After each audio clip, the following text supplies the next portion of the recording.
Good morning. A special welcome to Gail Whitman, back with us playing the organ today. Thanks to Gail for sharing your talents with us. I recently read a story of a man who became a doctor.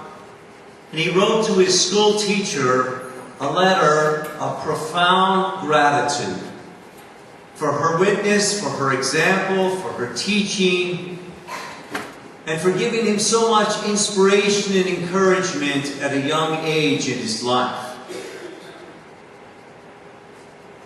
Within a week, she wrote back to him in her shaky handwriting. And she wrote to the doctor and said these words: "My dear Willie, I want you to know that your note meant the world to me. I am an old lady in my 80s, living alone in a small room, cooking my own meals, lonely, and seemingly like the last leaf on an autumn tree. You will be interested to know, Willie, that I taught school for 50 years, and in all that time, yours was the first letter of appreciation I ever received. It came on a cold blue morning and cheered my lonely old heart, as nothing has cheered it in many, many years."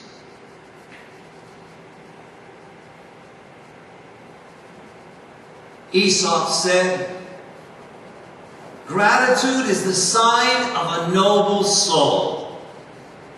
Gratitude is the sign of a noble soul.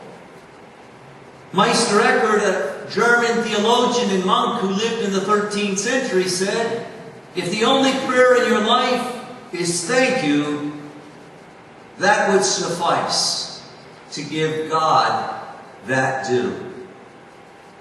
Thank you are golden rule words. Their echoes ring loud and far.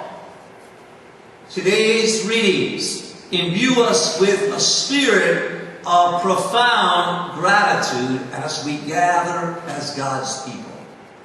A hallmark of a disciple in every generation is thankfulness, from which we get the Greek word euchristasias, which means to give thanks to God. Today's first reading from 2 Kings, we hear of the prophet Elisha. And he tells a Syrian commander who has an army, but he has no power over his leprosy. So he listens to the man of the God, and he tells him to go down into the Jordan 7 times, the sign of perfection for the Jewish people.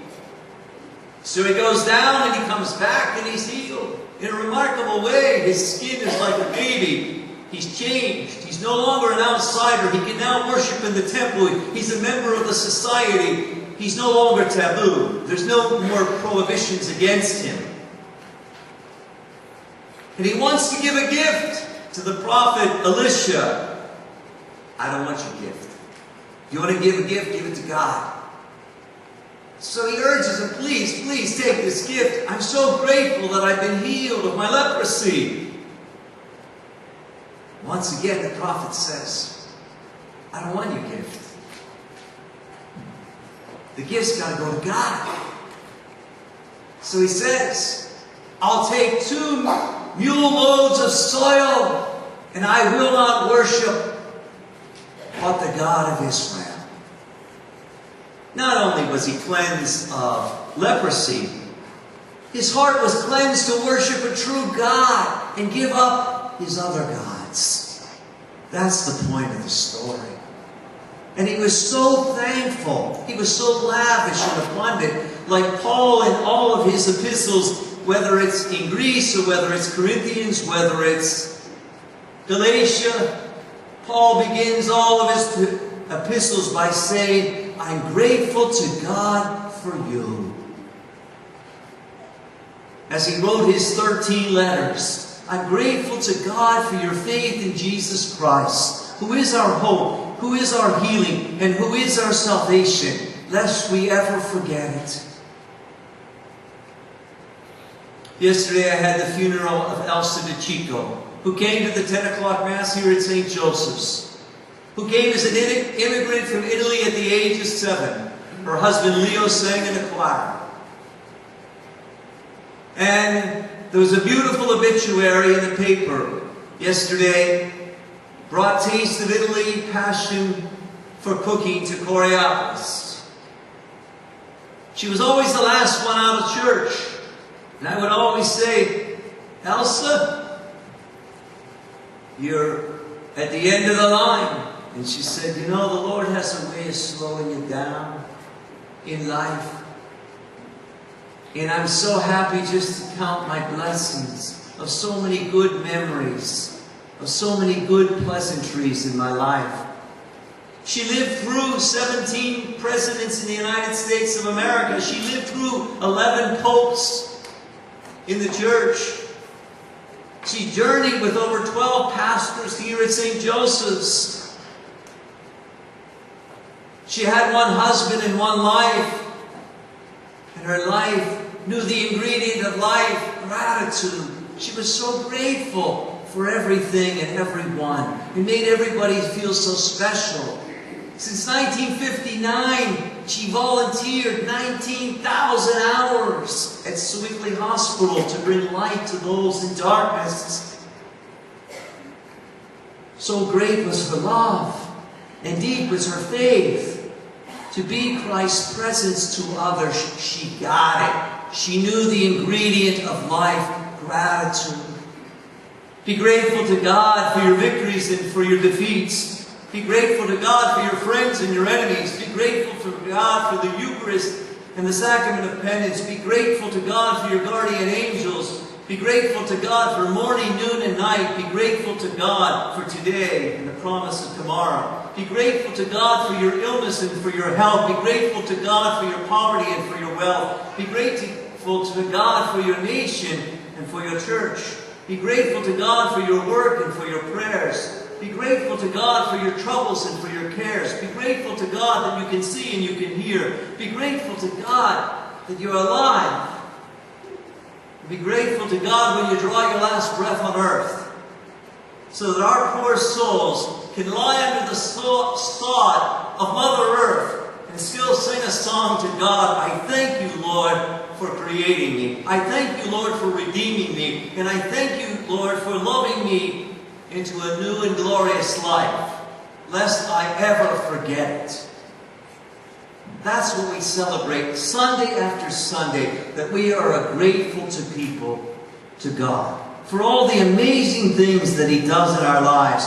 I'm grateful for aspirations in life. I'm grateful for inspirations in life. I'm grateful for memories in life. I'm grateful for challenges in life. I'm grateful even when, like Paul wrote to Timothy, when I'm in prison and my life seems all bonded and bound up with darkness. I need to be grateful to God for that as well. In the Gospel today, Jesus heals 10, and I'm sure they were all grateful in their own way. But we only hear specifically of one who comes back to give thanks to Jesus. He was a Samaritan. He was an enemy of Judaism. So segregation and disgrace came together. And not only did he become a friend of Jesus, he placed his faith in Jesus, and he was an example to others.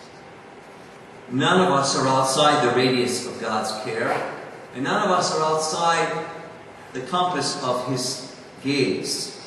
No day should pass in our lives without receiving special graces to God for all that He has given to us.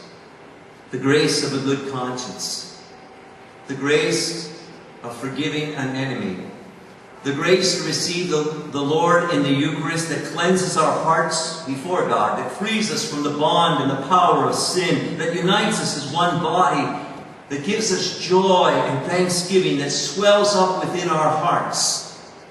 As the man said to me after Mass, Father, thank you for being here every week to preach the gospel to us. Whether we're tired, whether we want to hear it, whether we want to be here, but thank you for just doing that. Day in and day out. You know, I received at Christmas time a card from a couple that was at my first parish. And they're both deceased. His mom died this past year, and his dad died about 3 years ago. When I first got to this parish in Hopewell, I knocked on the door, and I had the wrong door. And so this man answered the door, and I told him who I was. I was a new priest. I was just ordained, and I was looking for this house. He invited me into his house. And he said to me he hadn't been to church in 30 years. And he told me all of his trials and all of his tribulations and all of his... And I just invited, I said, come to the Lord's house. If there's any place you need to go, that's where you need to go first. And I'm happy to take you to that first step. And the son wrote in his Christmas card, my dad found his way home to the church. He found his way to God. My mother died a happy person. In the words of Dr. Elizabeth Kubler-Ross, who dealt with people with losses in life, and sorrows in life, and deaths in life, this is what she wrote. The most beautiful people that I've ever come across in life are those who have known defeat, known struggle, known loss, and found their way out of their depths, of their pit. These persons I have an appreciation for. I have a sensitivity to, and I have an understanding that when life is filled with compassion, gentleness, and loving concern for one another, beautiful people just don't cross your life by accident. They are the work of God. This is a doctor writing this. God calls every one of us to be healing agents to this world. There are many leprosies in our world today, far beyond the malady of leprosy. There are physical illnesses, there are emotional illnesses, there are spiritual illnesses, there are moral illnesses, there are legion of illnesses that God needs to heal us from. As we come, we join the choir of that Samaritan and say, Lord, have pity on me. Show your mercy upon me, for I place my faith in you, and my heart is filled with thanks. 2 golden words of life must not just be said, but must be lived. Thank you, Lord, for everything.